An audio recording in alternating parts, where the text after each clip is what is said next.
Salut la compagnie, c'est Jules Melon et aujourd'hui dans un Pro Ciné Critique, ça y est, on est rentré de plein pied en 2019 puisque j'ai vu mon premier film de 2019 au cinéma et ce film c'est Bienvenue à Marwen ou Welcome to Marwen en VO, le nouveau film du grand, du prodigieux Robert Zemeckis, un de mes réalisateurs préférés. Bon, il a fait Forrest Gump et la trilogie Retour vers le futur, rien que pour ça, je le respecte à vie. Et c'est aussi fou que cela puisse paraître, mon premier film de Robert Zemeckis vu au cinéma. Et oui, eh ben dis donc, il était temps. Un film qui une sorte de drame biographique, un biopic fantastico-dramatique, qui raconte l'histoire vraie d'un homme qui s'appelle Mark Hogenkamp, qui, suite à une agression, s'est retrouvé de longs jours dans le coma et depuis vit une vie, disons, compliquée puisqu'il a complètement oublié toute sa vie auparavant et il a des facultés un peu plus limitées aujourd'hui. Et pour survivre dans cette vie dans laquelle il a du mal à vivre vraiment, il s'invente un univers. Lui qui était artiste avant, artiste dessinateur, et il s'est créé un monde, le monde de Marwen, un village belge imaginaire dans un contexte de Seconde Guerre mondiale, avec des personnages en poupées, inspirés de sa vraie vie autour, voilà, des gens qui travaillent, de ses voisins, tout ça. Et grâce à cette imagination et ce petit monde qui s'est créé lui-même, il arrive à survivre on va dire, à essayer de s'épanouir malgré tout.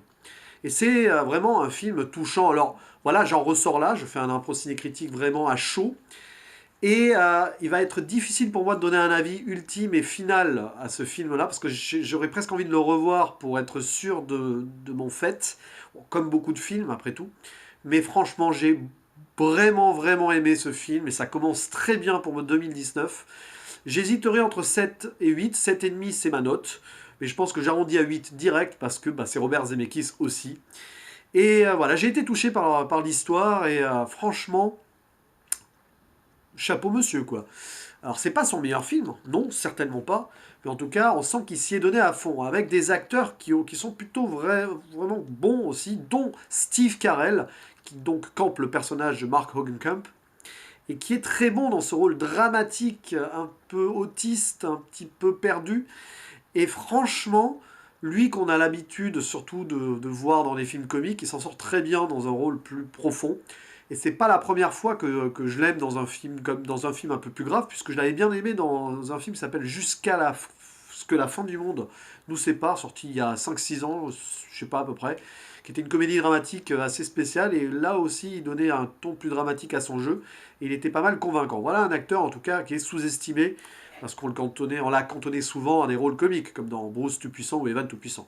Bref, autour de lui, on retrouve Leslie Mann, sa nouvelle voisine, Nicole, dans le film, et aussi Diane Kruger, qui joue un personnage assez mystérieux sur lequel nous allons revenir.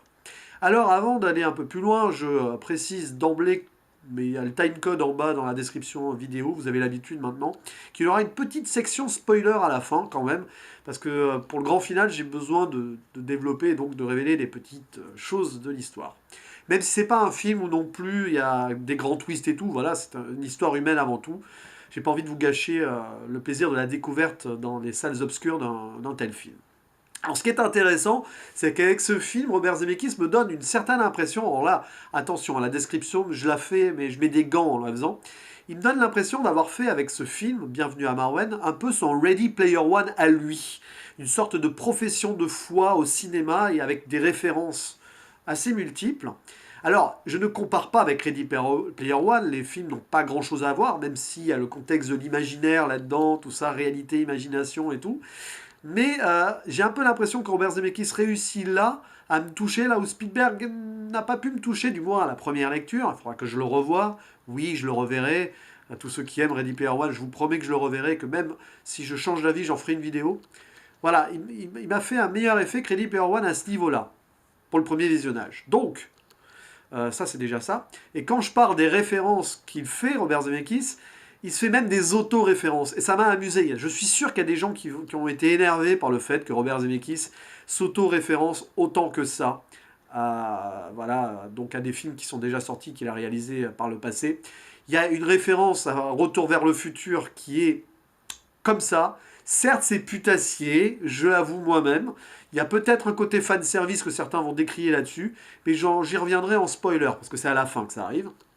Sinon, il référence pas mal de ses autres films. Par exemple, le dernier film qu'il a réalisé, que j'ai pas vu d'ailleurs, Allié, qui se passait dans un contexte de Seconde Guerre mondiale. Bah là, on est en plein dedans aussi, puisque l'imaginaire de Marx se déroule dans la Seconde Guerre mondiale. Il y a une référence claire aussi à Forrest Gump, puisque le personnage de Mark a ce côté Forrest Gump, c'est-à-dire un personnage différent et perdu dans une société, dans un monde devenu trop grand pour lui, là, devenu trop grand suite à une agression, alors que Forrest Gump, c'est... voilà, mais c'est un personnage à la Forrest Gump, Marc, quelque part. Il y a aussi des références à ce côté animé des personnages aux traits d'acteurs, enfin, qui ont les traits des acteurs, comme dans le drôle de Noël de Scrooge, où Jim Carrey, on voit le visage qui est vraiment fait pour le personnage de Scrooge. Donc ça m'a rappelé un peu ça ici aussi, puisque les poupées sont à l'effigie des personnages de la réalité et donc des acteurs, plus ou moins, mais alors, il y a certains c'est évident, notamment donc Steve Carell, l'alter ego de Mark, en héros poupée. Il y a aussi évidemment la référence qui veut la peau de Roger Rabbit, avec ses interactions entre la réalité et les personnages fictifs animés. Alors là, c'est pas des toons, hein, c'est des poupées animées, tout ça, mais ça m'a rappelé un peu ça. Il y a aussi une petite référence, alors là, vous allez me dire, il abuse, il abuse. Oui, j'abuse un peu, c'est vrai. Mais cette référence à la poursuite du diamant vert, là, ce film un petit peu action, sorte d'Indiana Jones, un peu plus parodique, comique, même si très axé sur l'action et la romance surtout. Oui, le côté romance entre le héros et une des femmes de l'histoire, tout ça, et le côté héros homme à femme aventurier, c'est un petit peu Michael Douglas aussi, le personnage de Mark au niveau poupée animation, là, imagination. Et il y a même, alors, est-ce qu'il y a une référence à Contact, l'un de mes films préférés de Robert Zemeckis? Pas vraiment. Même si ce côté questionnement de l'être humain au sens large, voilà, on peut le rapprocher à certains thèmes de Contact avec le personnage de Jodie Foster. Mais bon, là, franchement, là pour le coup, j'avoue, j'abuse. Mais sinon, revenons à l'histoire, qui est scénarisée d'ailleurs co-scénarisée par Robert Zemeckis donc, et Caroline Thompson, qui avait quand même scénarisé Édouard en main d'argent notamment. Et ça se ressent. Il y a un petit côté donc fantastique, village de banlieue, tout ça américain. Et dans le ressenti du fantastique, j'ai senti la patte donc de Caroline Thompson là-dessus. Et c'est vraiment une histoire intéressante parce qu'elle est ancrée sur des faits réels, avec une terrible réalité, hein, l'histoire donc de cette agression qu'il a subie par des néo-nazis, etc., dans un bar. Et à côté, ce côté fictif et imaginaire qui appelle au rêve, tout en étant ancré dans une réalité assez sordide. J'ai beaucoup aimé la dichotomie entre entre ces deux choses dans ce film. Ça m'a vraiment accroché. Même si j'avoue que le film a eu du mal à se lancer, mais il fallait que ça commence lentement et qu'on soit vraiment à l'intérieur du personnage de Marc pour bien comprendre ce qui allait arriver par la suite. Mais une fois qu'on est lancé dans le film, au bout de 30 minutes, je crois que ça ne s'arrête plus dans l'émotion et ouais, même dans le côté épique parfois. Voilà. Parce que l'histoire, c'est assez amusant. Voilà, il y a un drame qui se joue derrière, mais tout l'imaginaire débordant de Marc est dépeint par des scènes d'action, donc dans le village miniature de Marwen, qui est dans le jardin de la maison de Marc. C'est assez fou parce que on vit ces histoires d'action à fond avec des personnages totalement imaginaires en poupée. Voilà, pendant la Seconde Guerre mondiale, des nazis qui sans cesse reviennent attaquer le village, qui est protégé par un commando de femmes guerrières, donc toutes les femmes qui gravitent autour dans la vraie vie de Marc. Donc il y a celle avec qui il bosse, une femme hispanique, il y a une femme d'origine afro-américaine qui l'a aidé au niveau de la rééducation à le motiver. Il y a donc Roberta, la vendeuse de jouets, qui lui fournit les poupées et tout. Et il y a aussi, ça c'est plus drôle, une actrice érotique de bas étage d'une série un peu bizarre, qui est jouée d'ailleurs dans le film par la propre épouse de Robert Zemeckis. Ça me fait trop marrer, ça. Voilà. Après, je sais pas si j'ai oublié les personnages, peut-être. Ah bah forcément, après il y a le personnage de Nicole. Nicole qui est la nouvelle voisine qui s'installe à côté donc de Marc. Et ah oui, et aussi le personnage de Anna, l'aide à domicile russe, qu'on voit que au début du film. D'ailleurs, c'est dommage qu'on la voit pas plus, en vrai, hein, je parle. qui est jouée par Gwendoline Christie, celle qui jouait Lady Brienne, hein, il me semble, dans Game of Thrones, qui joue toujours d'ailleurs. Enfin, bref.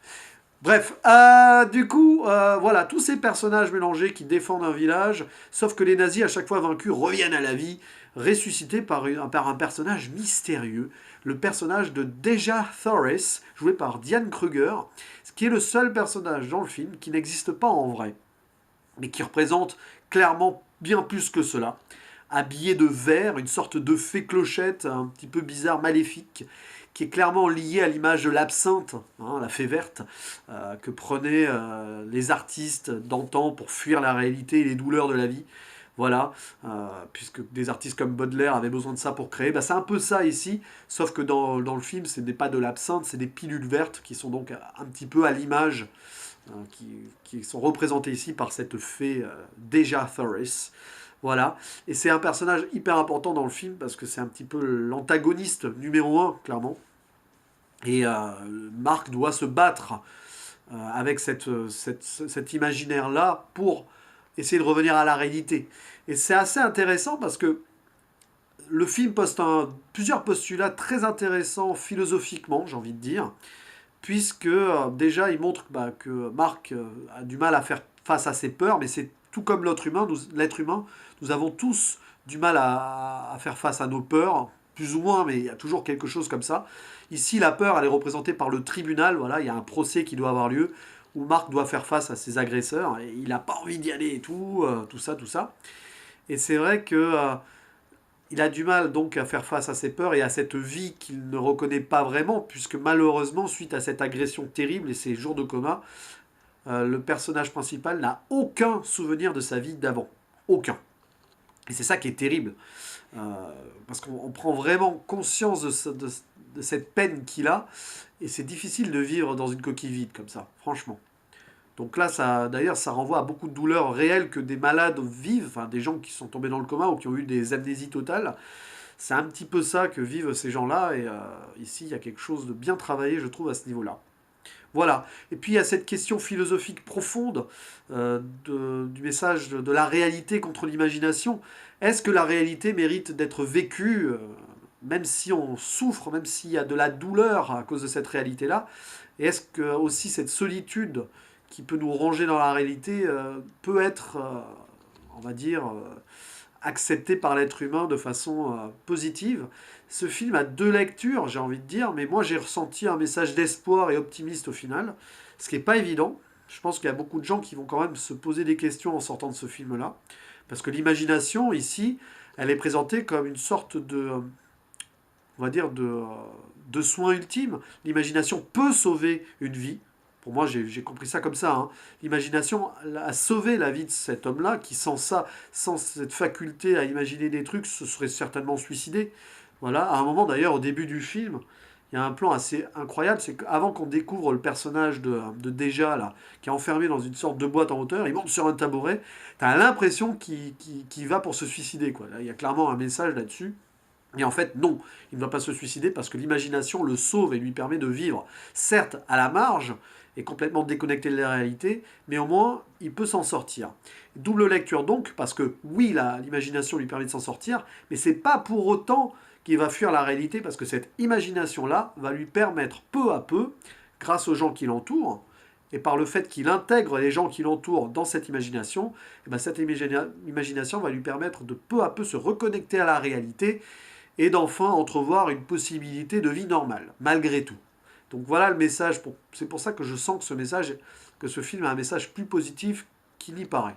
Et avant d'aller plus loin en spoiler, il y a aussi un message de tolérance dans le film, clairement. Alors certes, il est un peu frontal et cliché, parce qu'on présente des gros méchants intolérants qui sont des nazis, des néo-nazis, qui donc tabassent le personnage principal en le traitant d'homosexuel, parce qu'il dit un peu bourré qu'il aime porter des chaussures de femmes de temps en temps. Ce qui est vrai d'ailleurs, il y a un côté, on va dire entre guillemets fétichiste, même s'il s'en défend dans le film. Il collectionne les paires de chaussures de femmes et il en porte de temps en temps. Un petit peu à l'image d'un personnage dans la comédie qui s'appelle Marie à tout prix. Voilà, ça m'a fait penser à ça. Bref, qui est joué par Chris Elliott, il me semble d'ailleurs. Voilà, donc il s'est fait tabasser par c'est une sorte de crime haineux homophobe. Alors, c'est très frontal. Est-ce qu'on avait besoin de chercher des néo-nazis pour ça? Ben, c'est ce qui s'est probablement passé en vrai, puisque c'est inspiré de faits réels. Et puis ça explique aussi l'imaginaire derrière qui fait que dans ce village, bah, les méchants, c'est des nazis, forcément. Donc ça explique le contexte de l'imagination derrière. Mais ça montre aussi une critique de la société où malheureusement il n'y a pas que les néo-nazis qui sont intolérants et qui peuvent être l'acte de qui peuvent agir aussi néfastement, de manière aussi néfaste envers l'être humain. Donc je pense qu'il y a un message un peu plus large là-dessus. Et donc, spoiler, pour finir cette procédé critique très bavarde, je l'avoue, j'ai plein de choses à dire sur ce film, il aurait mérité une analyse encore plus longue. Spoiler quand même. Alors, référence à Retour vers le futur, vous allez me dire, mais qu'est-ce qu'il raconte? Bon, si vous n'avez pas vu le film, c'est normal, mais là, si vous êtes ici, vous comprenez pourquoi. Parce que bah, vers la fin, à un moment, il décide de régler le problème du personnage de Déjà, là, en lui créant une machine à voyager dans le temps, parce qu'apparemment, ce personnage a pour magie, quand elle touche quelqu'un, elle le fait désintégrer, elle l'envoie 15 millions d'années-lumière dans le futur, carrément.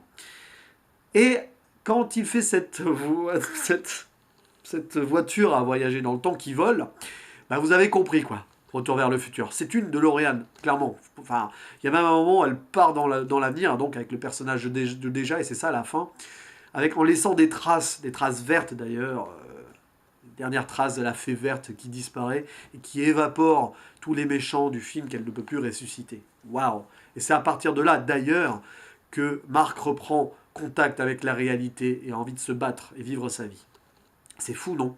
Donc voilà la référence à Retour à le futur qui est très très très directe, ça fait fan service, mais franchement, c'est jouissif, quoi. Il s'est fait plaisir, Robert Zemeckis, là-dessus. C'est évident. Donc voilà. Et puis un dernier petit spoiler à la toute fin. J'avais envie de parler de la fin, quand même, la toute fin. Parce que voilà, c'est un homme qui a oublié sa vie antérieure, qui avait plus trop d'espoir au-delà de l'imagination qui se crée autour de ses personnages. Et le personnage de Nicole qu'il rencontre, eh ben, il fait en sorte que son personnage de Marc, enfin, la poupée Marc tombe amoureux, pardon, enfin la poupée du coup, tombe amoureuse de la poupée Nicole qu'il a créé à l'effigie de sa nouvelle voisine. Mais il transpose clairement cet imaginaire à la réalité, ou plutôt, il se transpose l'amour qu'il ressent et dont il n'a pas conscience au début dans l'imagination de ses personnages. Et à un moment, il y a une scène terrible où il va voir Nicole, qui l'a invité pour prendre le thé et tout, et il lui fait la même demande en mariage que son personnage. Sauf que voilà, c'est à partir de cet instant-là que Marc prend conscience de la réalité. Et quelque part, Nicole, en refusant sa demande de mariage, en disant bah, nous sommes amis et tout, voilà, elle lui fait mal. Mais c'est à partir de ce moment-là qu'il se connecte à la réalité, ça le sauve. Et Nicole le sauve en refusant sa demande. C'est fou, non? Et c'est d'ailleurs pour ça qu'à la fin du film, il renomme le village de Marwen, qui voulait dire Marc plus Wendy, parce que Wendy c'était le nom de la serveuse qu'il avait sauvée après qu'il se soit fait tabasser. Bref, il avait appelé ça Marwen en hommage à la serveuse qu'il avait sauvée, qui est depuis partie. Et ben il appelle le village de Marwen et le renomme en Marwen Cole. Cole pour Nicole, sans E à la fin, très important. Parce que Nicole lui a sauvé la vie comme Wendy lui avait sauvé la vie avant. Et c'est assez amusant, c'est que voilà, ce qui est assez amusant à la fin, c'est qu'il va à son vernissage, exposition, photo, tout ça. Il accepte enfin de rencontrer ses fans et tout, c'est génial.